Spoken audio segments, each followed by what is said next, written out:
అమృతం serial sir. అమృతం serial గురించి మీరు చాలా సార్లు చెప్పారు. మేము కొన్ని సంవత్సరాల నుంచి దాన్ని రిపీట్‌గా చూస్తూనే ఉన్నాము. నాకు ఒకటే ఒక క్వెషన్ ఉంది అమృతం సీరియల్ మీద. ఆ సీరియల్ నుంచి నేను బయటకొచ్చాను. కానీ నా తప్పు లేదు. ఈ ఒక్క స్టేట్మెంటే మీరిచ్చింది. ఇప్పటివరకు దాని గురించి మాట్లాడింది. అసలు ఎందుకు బయటకొచ్చారు? ఏం జరిగింది అనేది కాస్త వివరంగా కావాలి సార్. నా అంటే తప్పులే. Sorry to interrupt you. Yeah! అంటే ఇది మాత్రం సమాధానం కావాలి. ఎందుకంటే అమృతం అనేది కొన్ని కోట్ల మందికి సంబంధించిన ఎమోషన్. అమృతంలో మీరు మాత్రమే మేము రిలేట్ చేసుకున్న క్యారెక్టర్. సో తర్వాత చాలామంది చేసుండొచ్చు. హిట్టే. కానీ శివాజీ రాజా ఆ క్యారెక్టర్‌కి మాకు గుర్తుండిపోయే క్యారెక్టర్. మీరు ఎందుకు బయటికెళ్ళిపోయారనేది కొన్ని జనరేషన్‌లకి మిగిలిపోయిన ప్రశ్న. దానికి సమాధానం మాత్రం కావాలి. ప్రాణం పోయిన అబద్ధం మాత్రం ఆడినాం. సార్. ఇక్కడ నా తప్పు లేదు, వాళ్ళ తప్పు లేదు. సార్. ఒక హిట్ వచ్చాక తలకు ఒక కిక్ వస్తుంది. సార్. ఒక మంచి హిట్‌లో హ్మ్. ఇది నా వల్ల, ఇది నా వల్ల, నా వల్ల అని. అక్కడ వచ్చిన ఈగో ప్రాబ్లమ్స్ ఏమైంది? హ్మ్. అలాంటిది ఏదైనా జరుగుంటది. నేనేదో డబ్బింగ్ చెప్పడం లేట్ అయిందని వాళ్ళేదో అలిగి హ్మ్. నా మీద ఏదో ప్రోమో రిలీజ్ చేశారు. ఈ కోడి కుయ్యకపోతే ఆగిపోతుందా అలాంటిదేదో. ఓకే. వెంటనే నేను వేరే నా ఓన్ ప్రొడక్షన్ స్టార్ట్ చేసి నేనేదో ప్రోమో. హ్మ్. ఈ ప్రోమోల వల్ల వచ్చిన గ్యాప్ తప్పితే నాకు వాళ్ళంటే విపరీతమైన గౌరవం. ఎందుకంటే గంగరాజు గారు కానీ, ఆ టీం కానీ, చంద్రశేఖర్ కానీ, దానికి సెంధిల్ కెమెరా, అవును సార్. వీళ్ళంతా టీం వీళ్ళంతా చాలా అంటే బాగా డెడికేషన్ ఉన్న వ్యక్తులు వీళ్ళందరూ సార్. కదా. ఇప్పుడున్న ఈ వయసులో ఉన్న ఈ నాలెడ్జ్లు ఉంటే నేను దాంట్లో తప్పుకోను ఓకే. కదా. ఒక వయసులో ఒక ఎమోషన్ ఉంటుంది, స్పీడ్ ఉంటది బాడీలో. స్పీడ్ ఉంటుంది. అప్పుడు సినిమాలు బిజీ, ఇది బిజీ, వీళ్ళు అడిగిన డేట్ ఇవ్వాలి, ఇవాళ చెప్పి రేపు డబ్బింగ్ చెప్పేయాలి, ఇలాంటి కొన్ని ప్రెజర్స్ ఉంటాయి. సార్. దాంట్లో ఏమన్నా మిస్టేక్ జరిగించో చెప్పకుండా శివాజీ రాజా తప్పు మాత్రం 1% కూడా ఉండదు. హ్మ్. షూర్. నేను ఆ తర్వాత నేను అమృతం చూడలే. సార్. నేను అమెరికా కానీ ఎక్కడికన్నా వెళ్తే తెలుగు వాళ్ళు కనిపిస్తే, సార్ మాకు ఇది ట్రస్ట్ బస్టర్ సార్, మాకు ఈ పనిలో పొద్దు నుంచి సాయంకాలం వరకు ఉండి ఒక్కసారి ఒక ఎపిసోడ్ చూస్తుంటాను సార్ హ్మ్.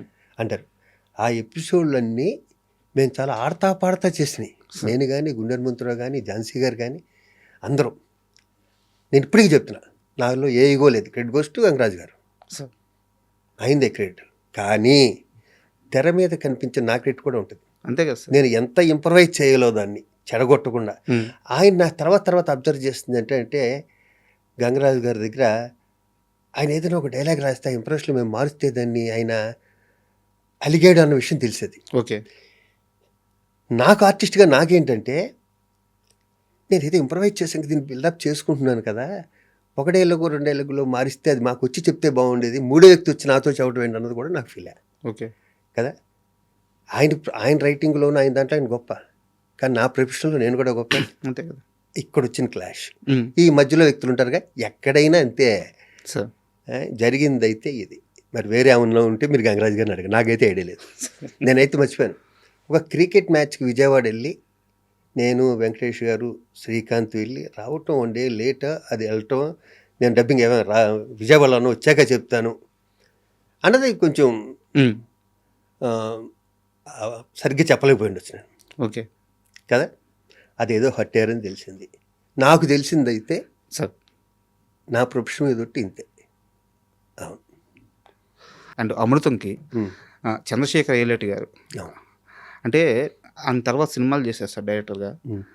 అంటే ఒక మాట అనొచ్చు, సిరివెన్నెల గారి గురించి త్రివిక్రమ్ అంటారు, హ్మ్. తెలుగు సినిమాకి, తెలుగు సినిమా సాహిత్యానికి నోబుల్ స్థాయి సాహిత్యం రాయగల కవి ఆయన. అలా అమాయకంగా మన దగ్గర ఉండిపోయారు అని చెప్పేసి సిరివెన్నెల గారు ఒక మాట అద్భుతం అంటారు. ఆయన చెప్పింది. విక్రమ్ గారు చెప్పిన అద్భుతం. హ్మ్. చిన్నది చెప్పండి మాట్లాడచ్చా? చెప్పండి సార్. నాది సిరివెన్నెల సీతారామ శాస్త్రి గారు తండ్రి కొడుకులు అనుబంధం. వాళ్ళ అబ్బాయి పేరు రాజా, నా పేరు రాజా. అవును సార్. నేను ఎప్పుడు స్టార్టింగ్ అంటే కళ్ళు సినిమాకి తెల్లారింది, నా ఫస్ట్ సినిమాకి తెల్లారింది ఇలా ఉండే పాట రాసింది ఆయనే, పాడింది ఆయనే. సార్. దాంట్లో చిన్న క్యారెక్టర్ కూడా చేశారు. అది ఆయనకి కళ్ళు సినిమా అన్నది సిరివెన్నెల సీతారామ శాస్త్రి గారికి 3వ 4వ సినిమా అనుకుంటాను. సార్. కానీ లొకేషన్లో ఉండేవారు ఎప్పుడు. ఆయనకు అవసరం లేదు, లిరిక్ రైటర్కి లొకేషన్లో ఉండవలసిన అవసరం లేదు. మా ఎంవీరావు గారిని గౌరవం, అప్పుడప్పుడే పైకి వస్తున్న ఇది ఉంటుంది కదా, దానివల్ల ఇద్దరం కలిసి సార్. వైజాగ్ బీచ్లో నడిచినవి కానీ, ట్రైన్ జర్నీలు కానీ, నన్ను వాళ్ళ ఇంటికి తీసుకెళ్ళి, నన్ను రావు గారిని వాళ్ళ ఇంటికి తీసుకెళ్ళింది కానీ, వైజాగ్ దగ్గర అది ఏదో ఊరు, సార్. ఒక 3-4 గంటల ప్రయాణం అనుకుంటా.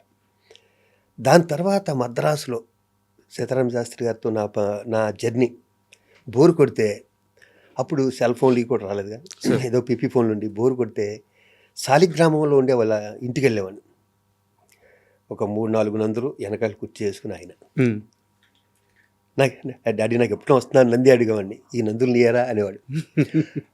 అలాగే ఆయన పద్మశ్రీ వచ్చాక నేను ఆఖరిసారి కలిసింది అయితే, మధ్యలో ఎప్పుడైనా కలవటం, తర్వాత ప్రపంచం గర్వించదగిందాక త్రివిక్రమ అన్నారా ఆయన అన్నారే, అంత గొప్ప రైటర్ అయిపోయాక కలవటం తక్కువైంది. ఆయన పద్మశ్రీ వచ్చాక మార్నింగ్ వెళ్ళి టైట్ హగ్ చేసుకుని ఇద్దరం, డాడీ అంటే రాజా అని ఓకే ఇచ్చి 10 నిమిషాలు ఆయన దగ్గర కూర్చొని వచ్చాను. అదే లాస్ట్ కలవటం సార్. అంటే అదే మీకున్న అనుభవం అది వచ్చేసి ఆయనతో నా జర్నీ ఏంటంటే అంత కొడుకులాగా సార్. అయితే నేను ఆ కంపారిజన్ ఎందుకు వాడానంటే, చంద్రశేఖర్ ఏలేటి గారి స్క్రీన్ ప్లే సార్ ఇంటర్నేషనల్ సినిమాకి కొలమానంగా ఉంటుంది ఆయన సినిమాలో. డౌటే లేదు. అతను చేసిన 13 ఎపిసోడ్లో అనుకుంటా అమృతం వేరే లెవెల్లో ఉంటుంది. అండ్ అలాగే ఆయన చేసిన సినిమాలు కానీ, అనుకోకుండా ఒకరోజు అయితే కానీ, సాహసం కానీ అద్భుతమైన స్క్రీన్ ప్లే అయితే నేను చేశాను. అవును. అయితే దర్శకుడుగా ఆయనకి రావాల్సినంత సక్సెస్ రాకపోవడానికి కారణం ఏంటి సార్? మీరేమనుకుంటున్నారు? అతను స్లో అండ్ స్టడీ అనుకుంటున్నా సార్. అతను అందరిలా పరిగెత్తే వ్యక్తి కాదు. సార్. నేను అబ్జర్వ్ చేసిన ఎంత అబ్జర్వ్ చేస్తుంటాను చంద్రశేఖర్ని, సార్. మ్యాక్సిమం ఒక 3 months అంతేగా. 13 ఎపిసోడ్స్ అంటే 3 months 4 months తర్వాత ఆయన సినిమాలు కూడా వచ్చినాయి కదా. తర్వాత సినిమా కూడా ఒక సినిమా చేశాను. తర్వాత చాలా పద్ధతిగా ఉంటాడు, silence, slow and study. First copy అతను చూసేసాక సార్ సినిమా స్టార్ట్ చేస్తాడు. అతనిలో నేను అబ్జర్వ్ చేసినది ఈవెన్ ఎపిసోడ్ కూడా అంతే. ముందే చూసేస్తాడు, ముందే అతను చూసేస్తాడు.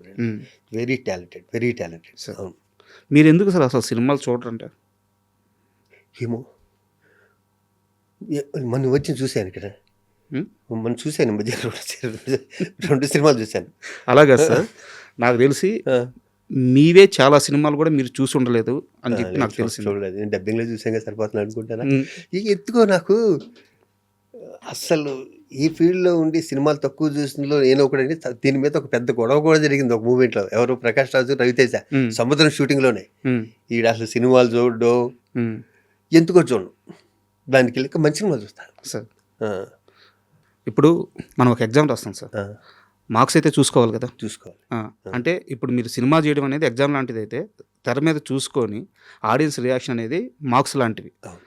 మీరు ఆ రియాక్షన్ నుంచి అవి పట్టుకోకపోతే లెర్నింగ్ అనే ప్రాసెస్ మీకు ఎక్కడి నుంచి వచ్చింది? సో మీరు అచీవ్ చేశారు, సక్సెస్ అయిపోయారు. సో ఎక్కడి నుంచో నేర్చుకున్నారు మీరు.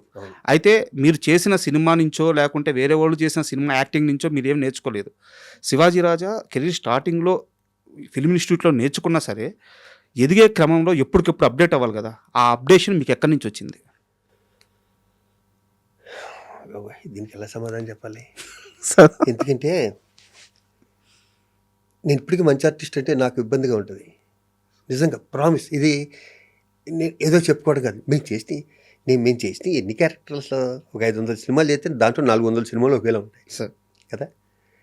ఇంకా 100 సినిమాల్లో ఒక 25 హిట్ అయి ఉండొచ్చు. 25 అక్కడ కృష్ణవంశీ లాంటి వాళ్ళు నన్ను మౌల్డ్ చేసుకుని, ముత్యాల సుబ్బయ్య గారు కూడా గొప్ప క్యారెక్టర్లు, ఎస్వి కృష్ణారెడ్డి గారు ఇది ఇచ్చిన క్యారెక్టర్లు తప్పితే నేను ఇంకా నేర్చుకోవచ్చు అనటం కూడా ఇబ్బందికరమైన ప్రశ్నే.